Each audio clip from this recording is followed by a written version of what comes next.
Welcome to another episode of Nature News. It's your host, Jocelyn. Today's topic is invasive species. An invasive species is a species that is introduced to a new region, often by some form of human intervention, that causes disruption to its new habitat and the native species therein. Now, one such invasive species is purple loosestrife. It was introduced to North America in the 1800s.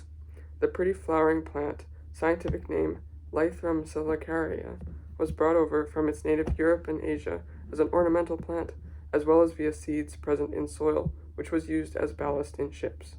Purple loosestrife can now be found in every Canadian province and all but 3 U.S. states. It prefers to grow in moist or disturbed areas. As evidenced by its spread all across North America, purple loosestrife is able to adapt to different climates in a relatively short time period.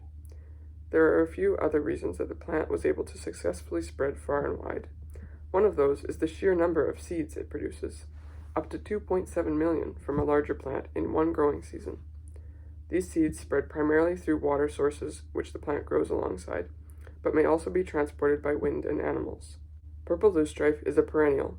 Its root system, which can be extensive and consists of a taproot, stores food over the winter and produces new stalks in the spring. The plant can also reproduce vegetatively, meaning that the removal of a plant may be unsuccessful in terminating it if the entirety of the root is not removed. It can survive moderate flooding due to its ability to produce specialized tissue that allows the roots to exchange gases while submerged in water. Once purple loosestrife is established in an area, it is hard to get rid of.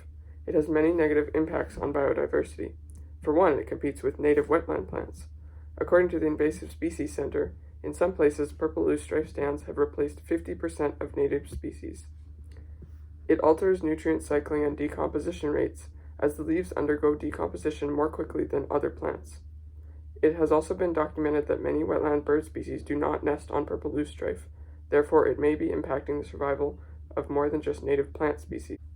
Another reason for the plant's success, and one shared by many other successful invasive species, is that in its new environment, the plant lacks the natural predators of its native habitat. In Europe and Asia, purple loosestrife is munched on by certain beetle species, but in Canada and the US, it was long able to spread unchecked without these bugs. Galarusella calamariensis, commonly called the black-margined loosestrife beetle, was introduced to some affected areas of Canada and the US beginning in 1992 after being carefully studied to ensure it would not harm native plant species. The beetle almost exclusively targets purple loosestrife, and it has seen much more success in destroying the invasive plant compared to other control methods such as herbicide use and removal by hand. According to Ducks Unlimited Canada, a release at wetlands in Ontario in the 1990s has shown purple loosestrife reductions as high as 90%, and native marsh vegetation has naturally re-established. While purple loosestrife can pose a significant risk to the biodiversity of wetland ecosystems, the proven effectiveness of biological controls in the form of some leaf beetle species like this provides hope that the issue will not continue to grow out of control. That's all for this week. Please join me again next week.